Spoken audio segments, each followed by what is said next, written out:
Magandang araw mga kapwa. Welcome to another vlog. Kamusta ang araw nyo? Sana ay nasa mabuting kalagayan kayo. Sana safe pa rin tayo ngayon sa panahon ng pandemya. Again, bawal pa rin lumabas. Kung wala namang importanteng gagawin, huwag na po natin pilitin lumabas para maging safe tayo ngayon. And tingin ko, nararamdaman ko naman na malapit nang matapos to nararanasan natin ngayon. So pray lang po tayo and again, keep safe sa lahat. So ngayon is Monday and meron tayong isa-celebrate ngayon. So dalawa ang isa-celebrate natin ngayon mga kapwa.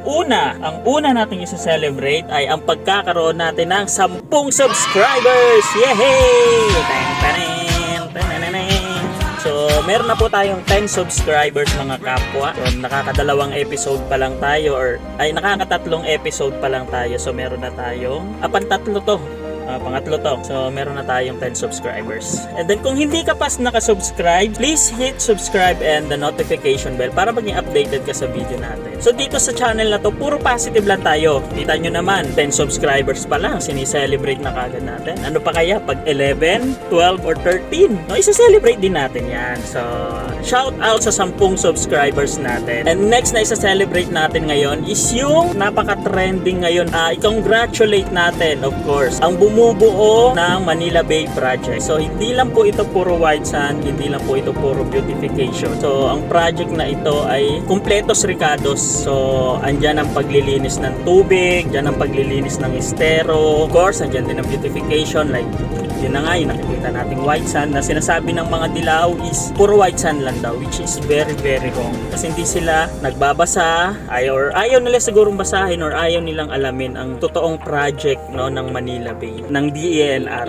Ano talagang plano nila rito. So, i-congratulate natin, of course, ang ating mahal na presidente, President Duterte. Kasi siya talagang utak na proyektong ito para linisin ang kapaligiran natin. Nagsimula sa Boracay, and then Manila, or Manila Bay, and then hopefully meron pa sa 2 years na nalalabi ni President Duterte. Sana meron pa. Sana marami pa. Hindi lang Manila and Boracay. And of course, i-congratulate din natin si DENR Secretary Roy Cimatu at syempre si Yusek Benny Antiporda. So congratulations mga sir for a job well done. And hopefully sana marinig nyo tong vlog na to. Kasi siguro meron akong idea na sana marinig nyo or sana mabigyan nyo rin ng pansin regarding nga rito sa ginagawang project sa Manila Bay. So, ito idea, suggestion ko lang naman na pwede ninyong idagdag, hopefully, na makakatulong rin naman sa ating karagatan, sa ating mga kababayan na mga nagninegosyo dyan sa Manila Bay. Ayun, so, simulan na natin ang aking suggestion sa ginagawang project ng Manila Bay. Okay, first, una sa listahan, actually, konti lang naman to, mga tatlo lang tong ginawa kong listahan kasi para sa akin, kumpleto na okay na naman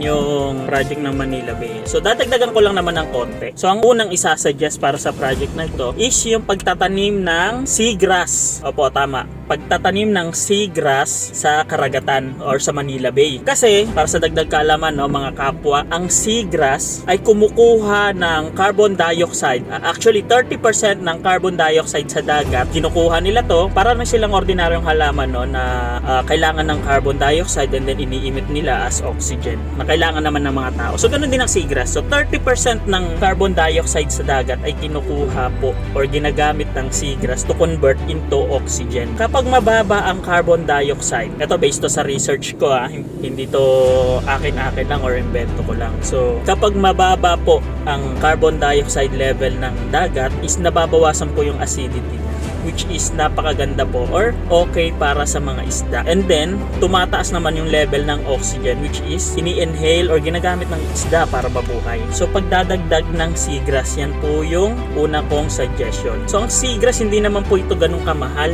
Actually, hindi po ito foreign, Hindi ito kailangan pa iangkat natin sa ibang bansa. Napakarami po nito sa Pilipinas. So, siguro, kung hindi ako nagkakamali, baka meron dyan sa Cavite area or Batangas. So, hindi ito gagastos ng mahal, Ang gagawin lang nito para ka lang magtatanim. Itatanim mo lang yan sa buhangin sa dagat. So, ganun lang po siya kadali. Mga kapwa ko. And then, kusa na siyang dadami. Okay? So, yung mga algae or yung mga lumot na didikit sa dahon niya, yun naman din yung magiging pagkain ng mga isda. So, napakagandang addition ito para may balik natin ang ecosystem diyan sa Manila Bay or ang buhay sa ilalim ng karagatan diyan sa Manila Bay. So nakita naman natin sa mga videos, ang daming tilapia, no? So nakakatuwa talaga na ang inakala natin patay na dagat ay unti-unti nang nabubuhay ngayon. So check nyo rin sa mga ibang vloggers kung ano na ang improvement ng Manila Bay ngayon. Makikita nyo ang dami ng isda na lumilitaw ngayon dyan sa Manila Bay na dati ay siguro bihira or hindi na halos natin makita. So indikasyon po ito na unti-unti na talaga nabubuhay ang Manila Bay. So again, congratulations sa DNR, sa ating mahal na presidente for a job well done. Okay, number 2, artificial reef. Yes, tama po, artificial reef. So ito pang itsura niya para sa mga kapwa natin na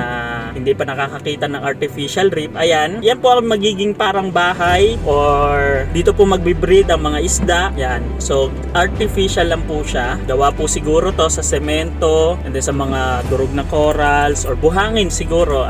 Hindi po ako expert na kung ano pong klase. Siguro ang maganda pag-aralan din ng DNR kung ano talagang components ng artificial reef na to. So eto ang magiging bahay nila, magiging breeding ground. So dadami yung mga isda natin kapag meron tayong ganito sa karagatan natin. Ngayon, ang magandang idea ko rito or ang magandang suggestion ko is along the Manila Bay, gumawa sila ng construction site para dito sa mga artificial reef. Now which is, ang mga namamasyal is pwede rin bumili. Halimbawa, ang isang artificial reef ay pwede natin bilhin sa halagang 1,000 pesos. Tapos lalagyan ito ng tag na andon nakaukit yung pangalan natin kung sino ang nag-donate. So halimbawa, si Lenny Gaulu, yan, Chinese, halimbawa, Chinese, Lenny Gaulu, nag-donate ng isang artificial reef, halimbawa. So ilalagay yung pangalan niya doon and then ayun, so pwede rin siya sumama sa dagat. So magkakaroon din tayo ng konting tour sa dagat, no? Sasama siya doon habang nilalagay yung artificial reef niya sa Manila Bay. So, ayun, suggestion. Dagdag income para sa mga taong magtatrabaho nito. So, syempre, yung kita nila or yung kita sa paggawa ng artificial reef sa kanila din mapupunta. So, yun yung second suggestion ko. So, para sa aking last na suggestion, eto kumakalat ngayon to sa Facebook, etong Manila Sunrays. So hindi ko lang alam kung totoo talaga to or fake news, pero sana naman totoo. So hindi ko pa kasi nababasa yung articles regarding dito. So sana totoo itong sunrays na ito, na kung hindi ako nagkakamali para siyang walkway, no? Pwede tayo mamasyal dito, tapos isang area, isa may bandang dagat na. So maganda to, napakagandang idea nito. Magdadagdag lang din uli ako ng suggestion regarding naman dito sa establishment na to. Sana magkaroon ng part dito sa Manila Sunrays na pwedeng bumaba ang mga tao close sa dagat, kasi etong area na to, yung close sa dagat, is pwedeng magpakain ng mga isda. So meron na tayong mga seagrass, meron na tayong artificial reef sa Manila Bay. So definitely dudumugin na talaga to ng mga isda. Ngayon ngang wala, ang dami ng isda. Ano pa kaya pag nandyan na yan? Siguro baka makakita na tayo ng Nemo dito. So, hindi naman masama mangarap, no? Malay natin. So ayun, so kung nandun tayo sa baba or so nandun tayo sa feeding area, mas matutuwa yung mga namamasyal kasi pwedeng magpakain ng isda. Ngayon ang tanong, saan naman sila bibili ng feeds? So itong proyekto na to is makakadagdag ng income sa mga nagtitinda dyan sa Rojas Boulevard. So turuan natin sila kung anong feeds ang pwedeng ipakain or anong feeds ang pwede nilang ibenta, tapos ilagay nila sa papel. Mga kapwa, alam niyo yung yung pambalot ng mani, yun. Dapat doon nila ilagay, wag sa plastic, kasi alam naman natin, mga kapwa natin Pilipino, ang dami matitigas ang ulo. Kung saan lang yan itatapon, unless kung papel, siguro hindi naman ganun to makakaapekto sa dagat or sa mga isda. Tingin ko parang pwede pa nga nila itong kainin kung daw nagkakamali. So ayun, no? Ayun ang muntikong suggestion or ang muntikong ambag sa ginagawang project ngayon sa Manila Bay. So hindi tayo puro reklamo, hindi lang puro welga, puro batikos ang alam. Pag tinanong naman natin kung ano bang dapat gawin, wala rin naman may sagot. So eto, hindi tayo bumabatikos, bagkos umahanga tayo sa proyekto ng ating Pangulo, DNR. Ang ginawa lang natin is nagdagdag lang tayo ng idea na hopefully sana mga kapwa marinig nila or ni Mayor Isko. I think baka magiging project na to ng LGU ng Manila kung hindi ako nagkakamali. Baka labas ng DNR dito. So sana marinig nila. So guys, tulungan nyo ako i-share, tulungan nyo ako ipaalam sa kanila na tingnan nyo muntikong proposal, no? Ito, wala namang masama siguro. Makikinig naman siguro sila. Kilala naman natin ang DNR na hindi naman close-minded yan. So ayun mga kapwa, dito ko na siguro tatapusin yung vlog natin na to or ang third episode natin. So kung meron pa kayong isasuggest, i-comment nyo lang po yan below. Then pwede natin pag-usapan. At baka magawan ko rin ng video, no? Yung mga suggestion ninyo balang araw. So kita-kits ulit sa susunod na episode natin. Maraming salamat. Mabuhay po tayong lahat.